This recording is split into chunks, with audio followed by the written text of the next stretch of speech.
what the sky says, but will ensure that the sky delivers that which they promised to the ground. And the esteemed members of parliament are representing different regions. Some of us are not present today because we are on recess, but we are over 20 members of parliament who have dedicated their lives. They have agreed, they want to toil and moil, and they will never sit on their hands to see Kenyans suffer. Today we are here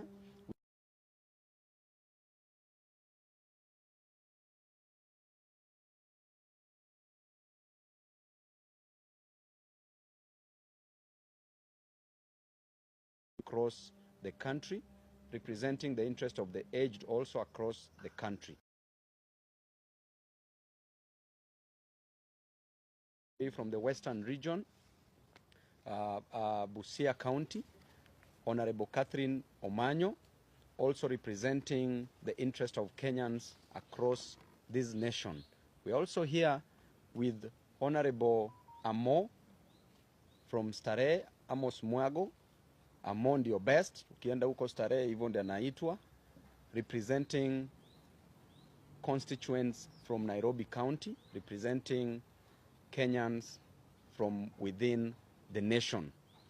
And we have a presser. Each member of parliament here will be given an opportunity to speak about issues, the state of the nation, matters affecting Kenyans, the issues of concern. We have a presser that I will read, then after that we'll give an opportunity to every member to say a word. Now we have apologies from some members of parliament. Mheshimiwa Kibagendi from Kisii County. We have an apology from Mheshimiwa CNN, Charles Nguna, representing the Eastern region. We have an apology from Wanami, all the way from Bumula, Bungoma County.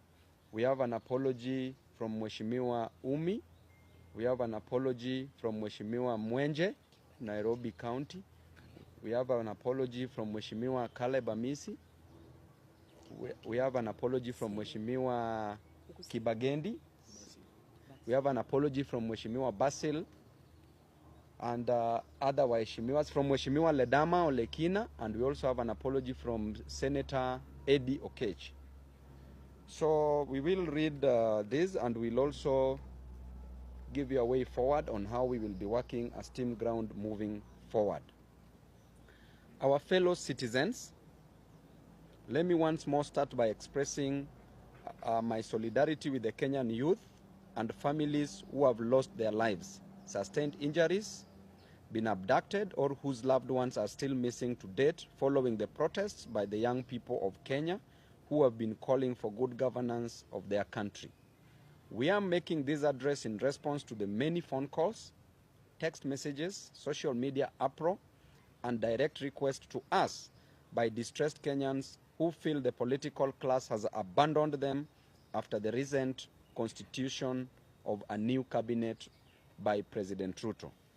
Number one, after suffering for many years because of bad politics, poor governance, corruption, and incompetence in the management of the affairs of their country, the Gen Zs and millennials of Kenya came out in large numbers to exercise their Article 37 rights to assemble, demonstrate, picket, and petition their leaders. In this bold move, they outlined the issues they wanted the president to address to reduce their suffering and to create opportunities for them.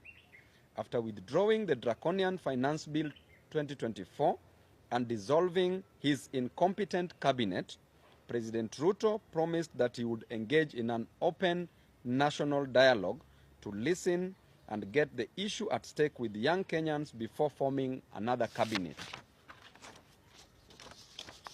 But in a show of contempt to the young people, we saw the president announce and put in place a new cabinet without any consultation with the Gen Zs and millennials of this country.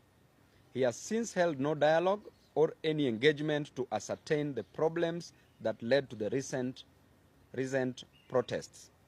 Fellow Kenyans, before any grass has grown on the fresh graves of our youth recently killed, before people who were badly wounded in the protest have healed, and while so many families are still searching for their loved ones who were abducted by state agents, we have been shocked to see President Ruto return to his default mode of shuttling from one country to another and on working from the top of vehicles, apparently launching invisible government projects.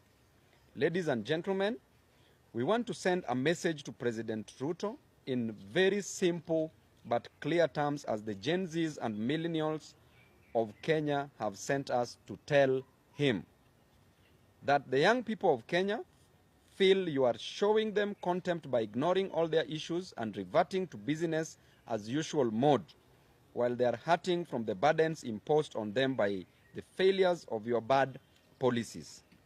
The young people are not happy with the fact that you have refused to offer compensation for the families whose loved ones were shot and killed by the police on the instructions of your agents.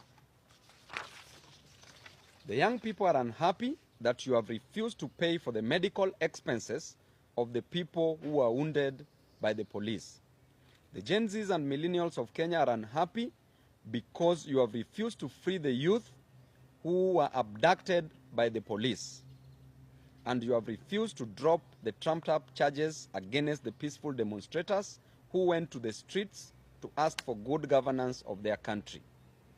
The young people are shocked that you have refused to drop the new funding model of college and university education, which is forcing them to drop out of college. The young people are asking you to show them the practical steps you are taking to create jobs in Kenya to pull them out of this high unemployment. Mr. President, the young people are asking you to take immediate action to lower the high cost of living that is driving them crazy. The young people of Kenya are asking that you show them the reforms you are proposing to address corruption and looting of government resources by people who are under your direct supervision.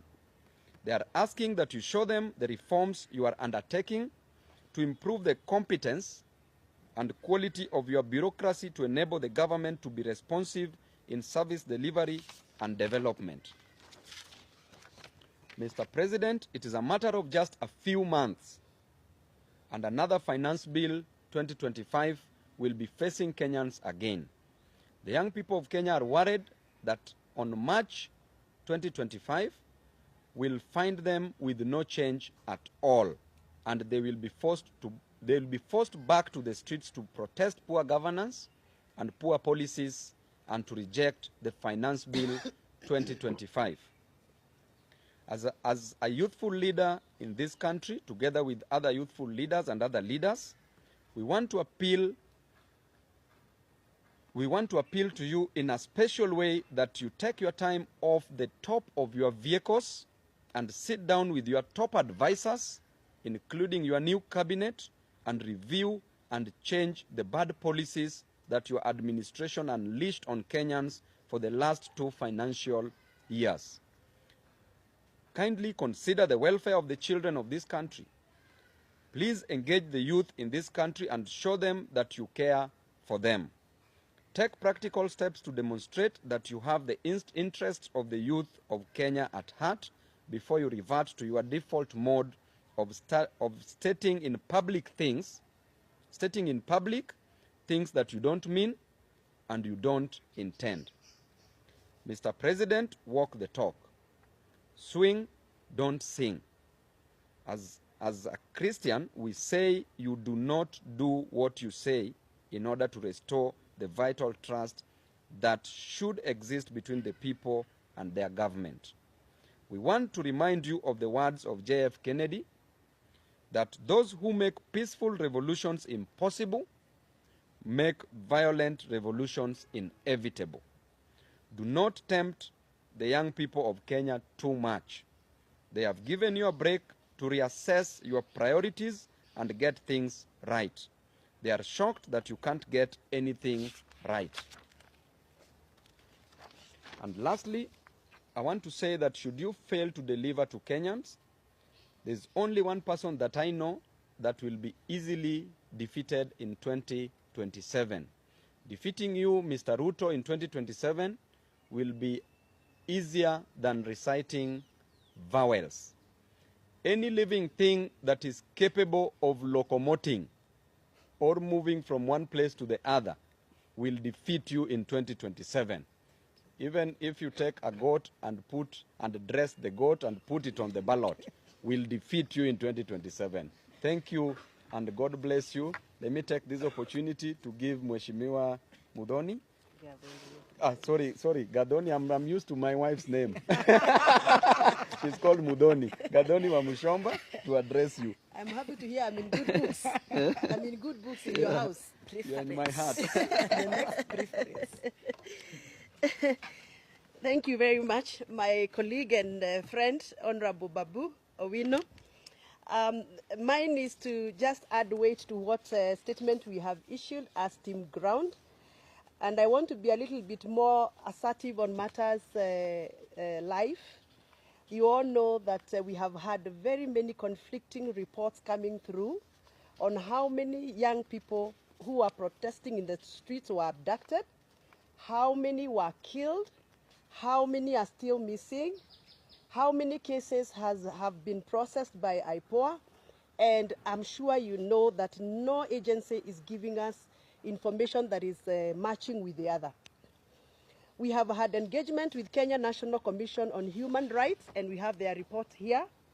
And the report that this agency is giving us is that they have registered 61 people, young people, who protested and died.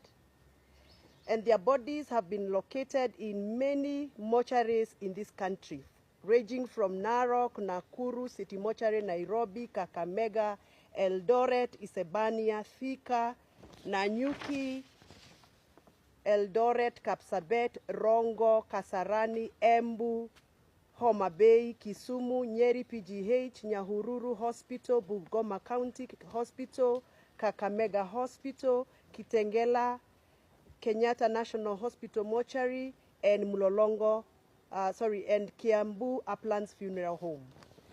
Now, according to Kenya National Commission on Human Rights, these people died out of excesses of the Kenyan Police Service.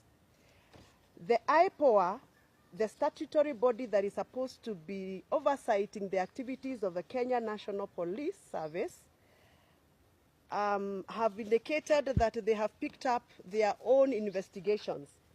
And according to them, they only have registered 50 people who died, not 61 that we have received from Kenya National Commission on Human Rights. And out of the 50 cases IPOA has registered, they have also registered 19 people who are abducted or reported abducted and missing. But out of all those cases, IPOA has only been able to process 4 files and submitted those files to the DPP. Out of the 4 files, 3 were returned to them because they were not done properly and there was no evidence. They have only been able to successfully submit 1 file. Now, this is my concern and our concern as parents, and I'm sure this is a concern even for many parents who are following us. It cannot be that a country that is governed by the rule of law, over 61 people dead, and only 1 case can be accounted for. Yet we have seen 2 foreigners missing somewhere in the boundaries between Kenya and Ethiopia.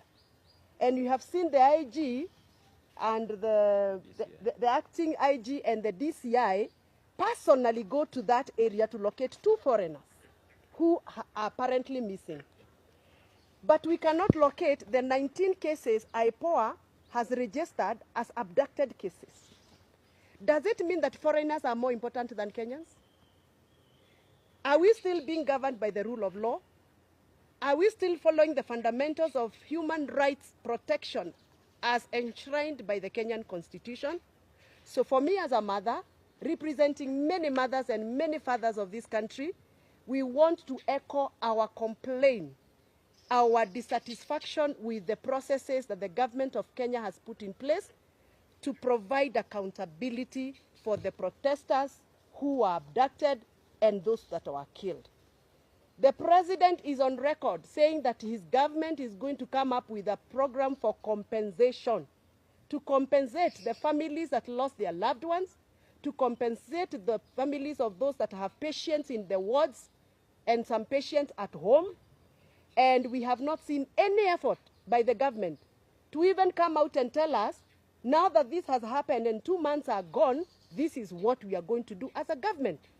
So we want to call upon the new Minister of Health, who has just been sworn in. We want to call upon the Ministry of Interior, now that we have the cabinet minister already approved and vetted and sworn in. You must come out and tell Kenyans how you are going to start off the process of compensation, taking care of those that are still in hospitals, and making sure that their rights are not violated and their dignity has been upheld. On matters to do with education, funding for universities and colleges, as a member of parliament, I have received a lot of messages from the young people. They feel like the government of Kenya has abandoned the young people.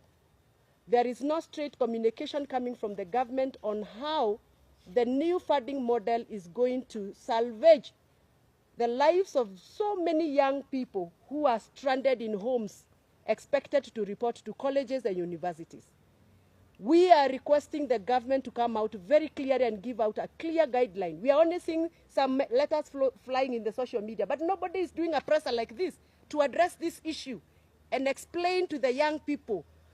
You cannot treat young people like they are second-class citizens of this country.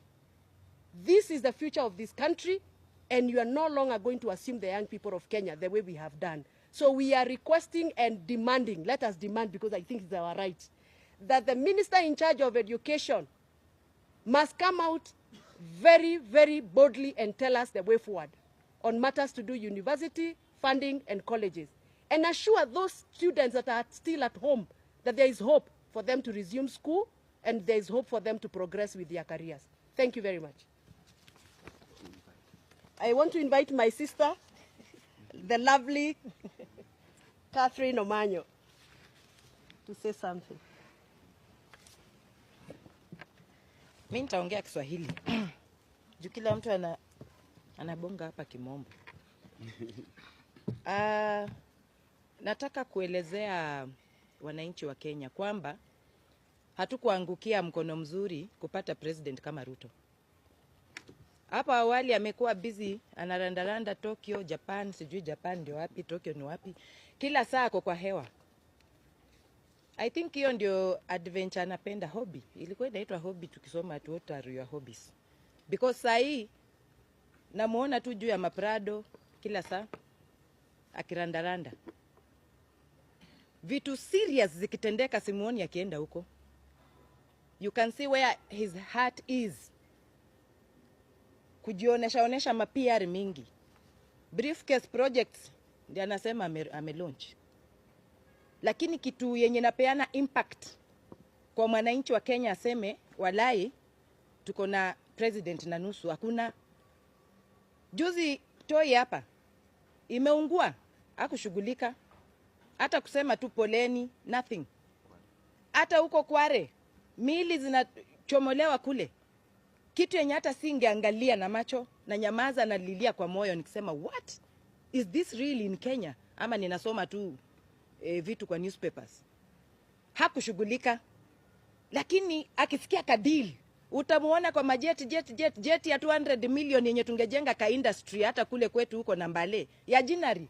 Tuna very good weather ya kupanda cotton. Lakini trips zake tu moja pekee inaweza jenga Jinari.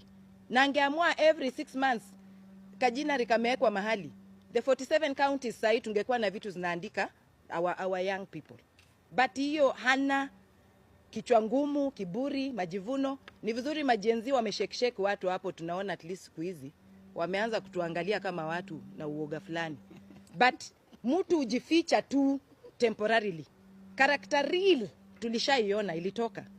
So ni jukumu letu sisi wenye tuko kivyetu, wenye walielektiwa, wenye pia walitu elect, kuhakikisha that we do not even one moment get duped, because that is how we get duped, that now things are working and then before you know it you're dumped. Just like a sly man, he can tell you are the only fish in Lake Victoria. If you are a fool, you'll believe. So this is Ruto.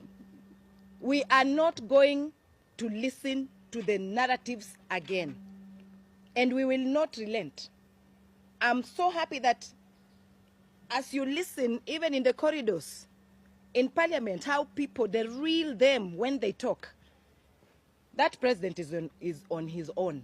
Even people who are getting there, that they are going to help, they know very well that that ship is sinking. And even if they are patriots, they will try to help him swim out. But it is a tall order. Reality is, hata watoto wetu ya university wenye wanatakana kwenda university wenye wamesema hakuna haja, watadifaa, wataruka, and then waone vile in future kutakuwa. You know, why postpone a life? We live today. Tuachane na hiyo vitu at new model, tutaki kizungu mingi. Hiyo help ilikuwa inasaidia. Mtu kama mimi, I didn't have a daddy, I didn't have a godfather, but things kama help hizo zilikam through. Sai ninaweza jidai hata mimi nilifika university nilisoma because of that. So if it worked, what has happened for them to start now saying, no, we need a new model? No. Watu ni masonko, wana anything, wanaweza hata leta lecturers kwa their rooms, bedrooms, kufundishia watoto wao kwa pilo. But wale hawana hiyo, tuachiwe hiyo old model ya help. Mtoto aende shule, alafu help ita come through, alafu kuna vile tu life ukuja, vitu zinaingiana. So tutaki everything new, mara CBC, mara nini, everything new, ma belts, ma jackets, the crocodile. We are not interested. Sisi tunataka kitu yenye mwanafunzi, mwananchi, akuwe Wanjiku, akuwe ule wataita wapi, at least in a day, basic needs anaweza afford. Hawataki kuishi paka pia wakuwe na majets. But two basic needs, if somebody today cannot afford, then why are you proud to be a president? At least, if he's not listening, mimi nimemwambia, muende mumtumie TikTok, muweke kwa space, wherever it is, that we are not going to sit back and look at him with his new narratives every day. Thank you. Invite Mheshimiwa na invite last born hapa, Mheshimiwa Mwago. Mtu ako farm, hataki kujua. Nairobi solid. Okay, thank you so much, members of the fourth estate. I stand with Team Ground in denouncing the activities of the president and how he's tried to address the challenges that were raised by the Generation Z and the millennials and generally the people of Kenya. I don't understand why he got his wisdom from by bringing us a political solution to an economic problem and a social and injustice problem. The Gen Zs were not on the streets to have a new cabinet or a new set of cabinet CSS. The Gen Zs put out their issues clearly, but he failed by a mile, he missed by a mile by what he provided as a solution. We want to tell him, as the young people of this country, as a young leader, I'm a leader who came to parliament to bring change to this country. I didn't come to be bribed or to get money or to solicit money from this government. I came so that we can have a future for the young people of this nation, for this country to have systems that will work, for this country to address the issues of corruption that's so rampant in this government, for this country to have a social justice system that will work.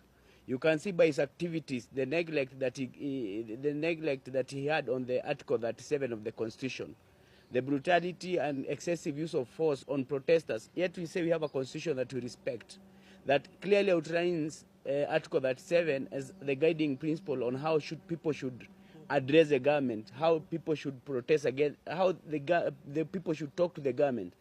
But we saw what happened. It really defeats me to imagine that this country we've lost value for life. We are talking about more than 50 people who have been killed, who lost their lives, and we are treating this casually, like nothing happened.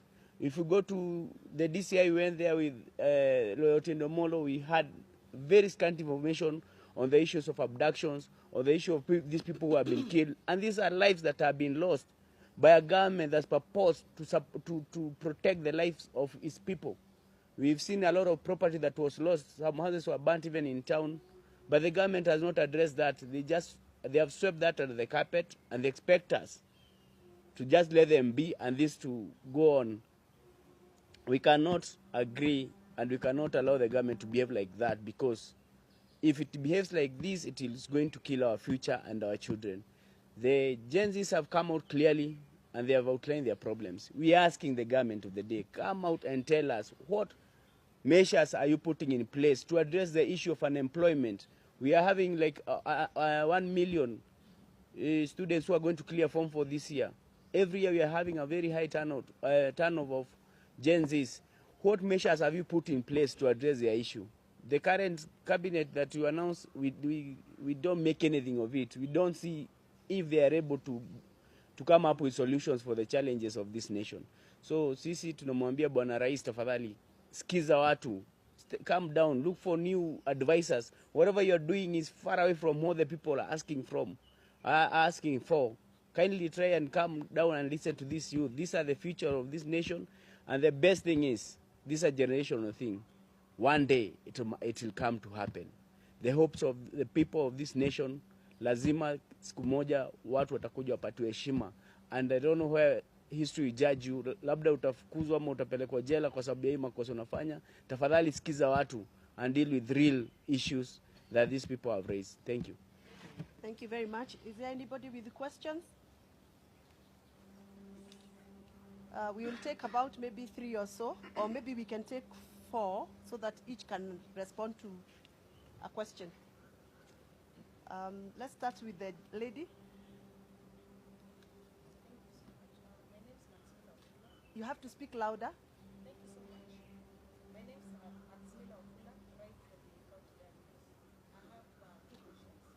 One concerning the ultimatum that the agency have given us through the platform.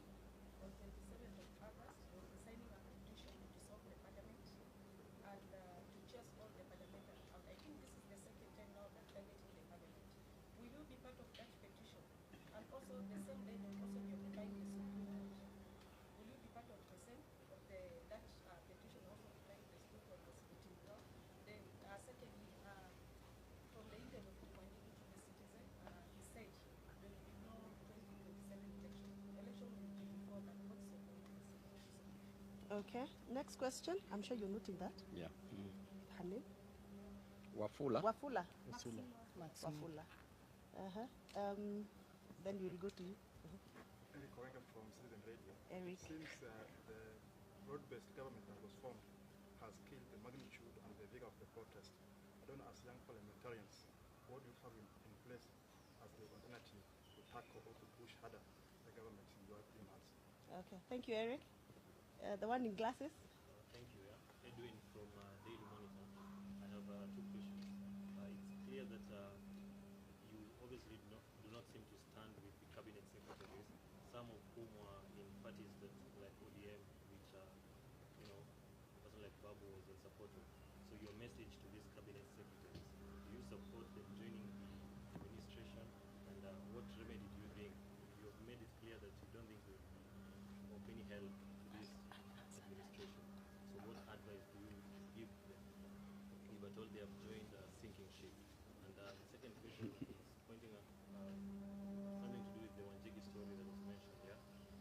What's your take as a team ground that an administration can go after the family of people who actually point fingers at what should be done better as a party leader?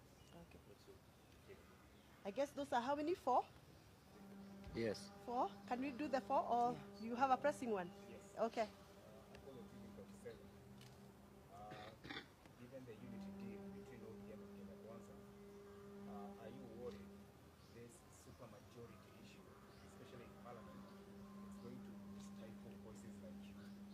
For example, we have heard the President say some sections of the finance bill will be returned to the House. What do you think about that, and will you be supporting it? Very well. So, How do you want us to go about it? I can answer that one of Parliament. okay. So you Answer can. the one for cabinet ministers. Who Parliament. Okay, good. joined CSS. CSS. Parliament. I'll talk about They're killing the Viga. the Viga. Okay, so I can. Okay, fine. Just start Okay. then. Just start. Ningelipenda kusema kwamba mtu yeyote ambaye alijoin government, hata kama alikuwa ODM na akajoin huko, although article 232 inakubalia president kuchagua mtu yeyote kufanya naye kazi, hatutazubaa tu kuangalia wana west wa Kenya just because walitoka upande wa huku kwetu. So waende huko wakijua kwamba walienda kufanyia wananchi kazi, na kama hatutaona anything wanafanya pia tena watoke tu. Cha pili, president wetu ni kama ndio referee wa elected leaders wa kichapana. Huko Kisii mliona kitu ilitendeka. Yeye ameenda pale, watu wanabuu huyu anabuu huyu, ako pale ako kama referee. So hao wenye wameenda huko kama CS kusaidia, waone hiyo weakness na wamsaidie kufanya kazi. So we will not relent, we will not smile with anyone who has joined government and is going to joke again and waste Kenyans' lives. Thank you. You'll answer which one? Yeah. Okay, broad-based. On that issue that you've raised about the broad-based arrangement that has maybe stifled the vigor of this protest and what, we like to urge Kenyans, or the Gen Zs, the millennials, let us not relent in this fight. Let us make sure we push this fight on, because there's no solution that has been offered as yet. So as young leaders, we are going to make sure we engage the public and point out all the evils that are happening in some of these bills that are brought in Parliament, these motions, what we think Kenyans should not support. But we're also thankful that the Kenyan people now are taken back the power in their own hands. We passed the finance bill, but the people's power leads to rejection in totality by the president. So these are some of the avenues or other approaches that we're going to give more information to the public and seek their support in pushing for the agenda. As young parliament, as young leaders, we need to get this information out there to the people so that they can support us. Even if they have a majority in parliament, we saw the majority is now on the ground, on the streets, and that is the approach that we are going to use. Thank you. I think Mheshimiwa Amo has addressed that very well. If I want to talk about the unity of ODM and Kenya Kwanza and having a super majority, and in combination with the question that was asked by Eric on the broad-based government that has killed the vigor of the demonstrations, I want to tell you that in Parliament there was already a super majority that passed the finance bill. But that did not prevent the Gen Zs. It did not prevent Ruto from coming out and rejecting after pressure had been pressed on him by the people. The Constitution is clear that power vests with the people. The sovereignty is with the people. The people are supreme. That supermajority in Parliament is not a supermajority. It is an imaginary supermajority that is intended to achieve some selfish gains or ambitions. And therefore, one person with God is the majority. But now here we have a few people in Parliament, members of Parliament, Team Ground, together with the Gen Zs, with the millennials, with other Kenyans. That is even more than a super majority, and that is what we need. We don't need any other supermajority in Parliament. And number two, our voices will always be heard in Parliament, irrespective of our numbers. Why? Because sometimes it's not about winning the war, but it is about being at the battlefield, registering your presence in the battlefield. Our presence will always be registered, irrespective of our numbers. And that is the time that you will know that in case those numbers will not be favoring the interest of Kenyans in Parliament, we will go back on the ground. Gen Zs can always come out together with millennials and still make it right. That supermajority, if you saw the way they were running under the tunnel, then you would have known that there was no majority there. There was the minority. So the next question is about Jimmy Wanjigi. Of course, you talked about Ruto invading Jimmy Wanjigi's privacy. I want to just quote Ruto when he used to say to paraphrase, he used to ask the former President Uhuru Kenyatta to spare his family, not to kill his children, to spare his children and his family. What is he doing? He's now gone below the belt. He's now targeting people's families. And we want to tell you, you also have families, my friend. Just the same way Moi is now a former president, Kenyatta is a former president, Moi is a former president, Kibaki is a former president, Uhuru is a former president. You are going to be a former president. These children of yours are going nowhere. So do not intimidate people's children. Because when your time reaches, there are those people who will hold the yam and the knife and will give you your share, your fair share. So don't intimidate us. Everybody is going to die. Nobody dies prematurely. So you can't intimidate us with death. Our children already know that we are political leaders. It's not news. Embarrassment is our other name. So don't think that we can be embarrassed by these petty issues. We are going to fight for our people. So I'll leave it at that, then leave it to Mheshimiwa. And lastly, the MPs that you are calling the supermajority in parliament, I want to tell you that these MPs already know that the ship is sinking. The ship that Ruto is the captain is already sinking, and they're already taking that. Now we know that you will be clutching very soon on imaginary straws, and you will sink with that ship. Thank you. Thank you. It looks like the other questions have been answered. The number one for the petition. There's to one. dissolve Parliament. Oh, there's one for the petition to dissolve Parliament. And that is a proposal, you said, by the Gen Z? Very well. First of all, I want to thank the young people of Kenya. One day, one time, we were also very young. And we did what we did to have this country the way it is today. Some of us actively engaged to make or to constitute the current Kenyan constitution. And we went through the thick of that day. That is why we have this constitution. The young people of Kenya should not shy away from advocating for what they think is right. The young people should not feel guilty for being on the road to present petitions to Parliament, because that is their right as enshrined in the Article 31 of the Kenyan Constitution. The right to present public petitions to public authorities. It is their right. And therefore they should not feel guilty, however painful it is, however hard it is, however difficult it becomes. The young people of Kenya should now know that they have the support of members of Parliament like ourselves here. We are no longer going to be intimidated, being accused of, oh, you are funding the Gen Zs, oh, you are inciting the Gen Zs, oh, you are the one who is telling the Gen Zs to do this, because the Gen Zs are people who are schooled. They went to school, and we actually gave them free primary education. They are using what we gave them to ask and petition for what they constitutionally deserve. So the young people of Kenya have a right to petition Parliament, have a right to petition State House, have a right to petition any public authority if they feel that it is necessary to do so. I honestly think that the kitchen of all problems in this country is Kenyan Parliament. Because it is Kenyan Parliament that make laws that are oppressive. It is Kenyan Parliament that made the faulty, the unconstitutional, the irregular Finance Bill 2023 that has since now been thrown out by the courts. It is the same Parliament that was attempting to make another irregular, unconstitutional Finance Bill 2024, which the greatest people of Kenya rejected. It is the same Parliament that is coming up with other laws like the livestock bill law, the privatization law that they made, and many other very oppressive laws.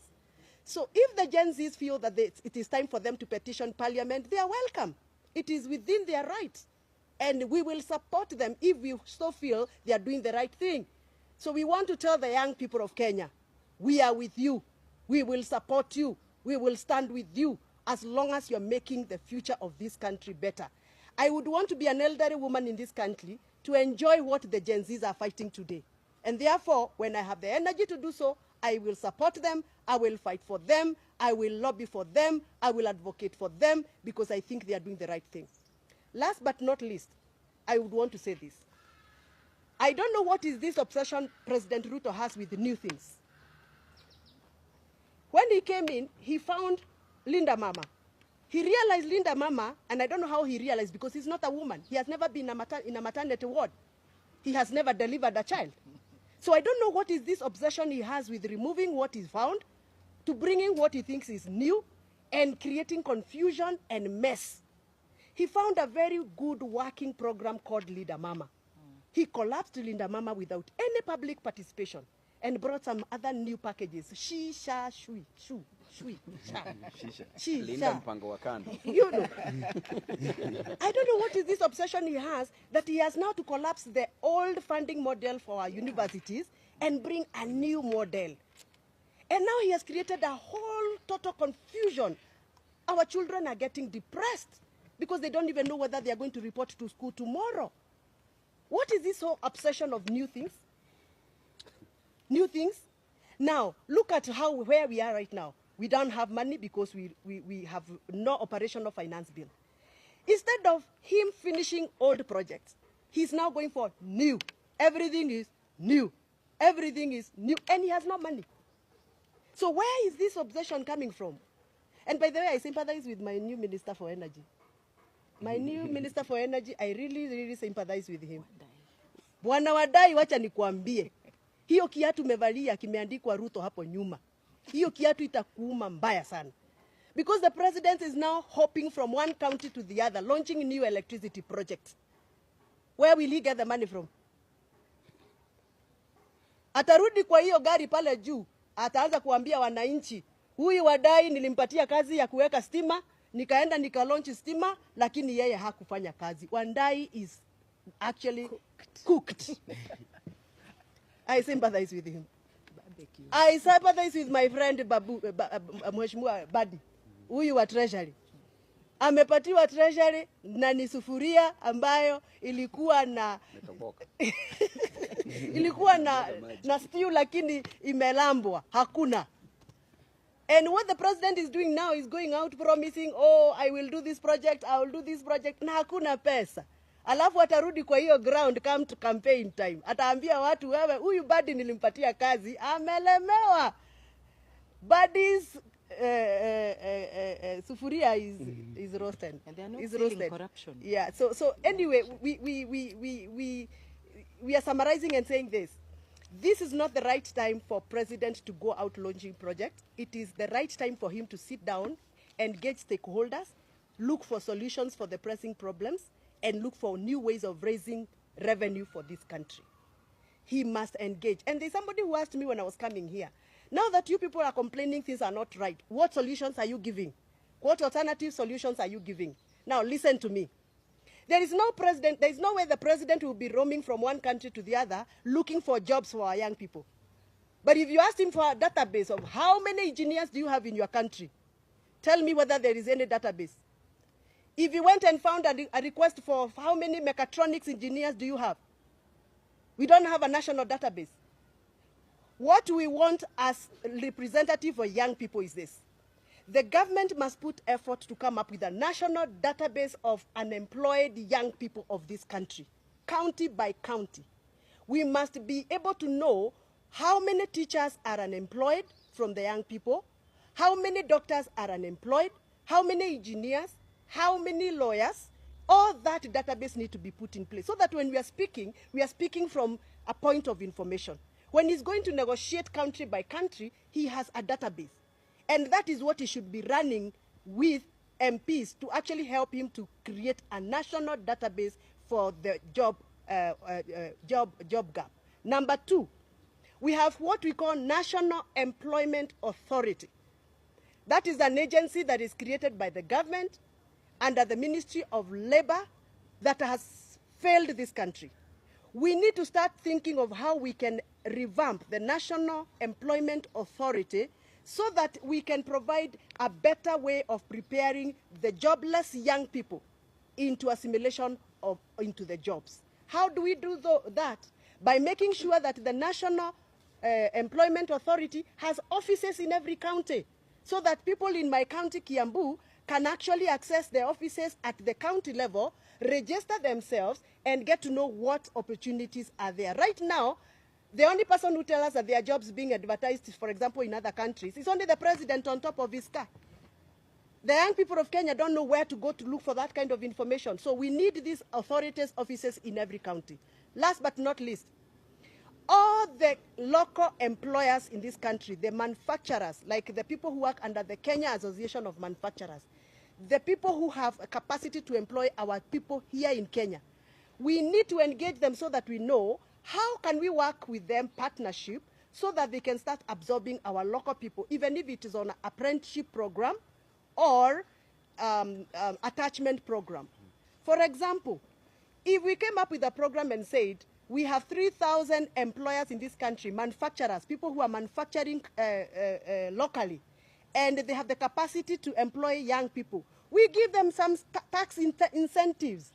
A tax intensive that you say, Karibu Mheshimiwa, that if you absorb, for example, 5 young people in your company, you will enjoy this amount of tax subsidy or incentive from the government. So we need to start thinking of how we can partner local manufacturers, local traders, local employers. We give them some tax rebates so that they can be able to accommodate more young people in this country. Otherwise, the issue of joblessness is a very serious issue. The president of Kenya will not sort out the issue of unemployment by bringing Raila Odinga or whoever else in cabinet or in government, because that is an economic problem that will not be sorted out through political remedies. Thank you very much. Mheshimiwa amefika, wacha aseme jambo. Atuambie vile wenye kuuza ndengu unataka kuniuliza bila license watalipa 1 million.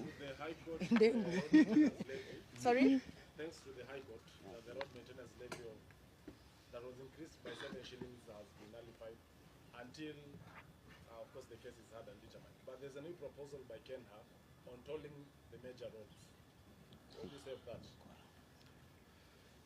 that? I just want to comment on that issue. If you want to put toll stations all over, please build the new roads and put the toll stations instead of putting toll stations already in roads already constructed by the taxpayers' money. So that is an issue that is not supposed to even to arise. All the existing roads we are demanding, we are not going to have toll stations on the same. And why do you want to charge private citizens of Kenya, why do you want to charge them to use public roads that they contributed money and they're even paying through loans? So this is the principle of double jeopardy, where you are charged double. You are charged taxes to build that road, or a loan is taken and you pay for that road, and at the same time, to pass through that road, you have to pay for it. So generally, you should not be charged for using your own road. Which country charges its own citizens who are poor to use a road? Imagine. Honestly speaking, even walking, even moving, he doesn't want us to move. So anakudharau while you are dead, non-living, na anakudharau while you are also moving. We understand that, Ruto, we know you very well. You don't respect human beings, maybe because of your background. You did botany. We know that when we give you a leave, you are only concerned about stomata. That is why you want to plant 10 billion trees. You are concerned about the apex of a leaf, the midrib, the stalk of a leaf, the stomata, the chlorophyll, and the pollination of a plant. And grafting. So honestly, respect human beings. So, Mheshimiwa, you can talk about something in 1 minute and then we...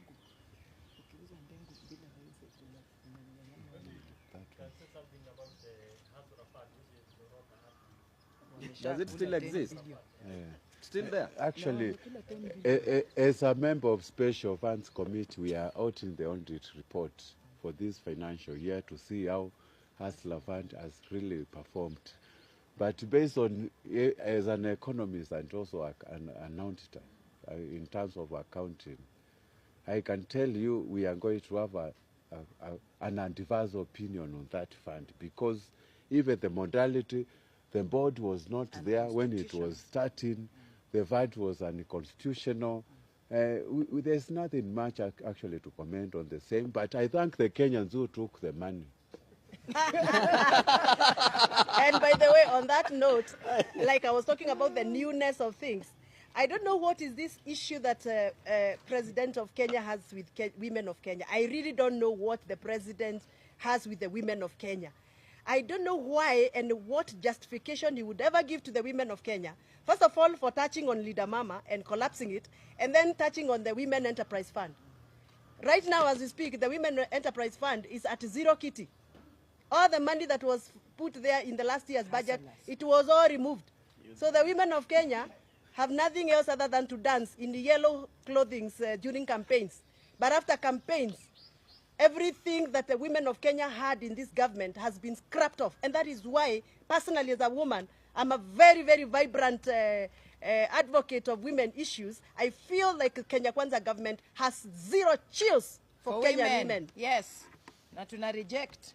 I think we are okay. Tunashukuru sana for your time.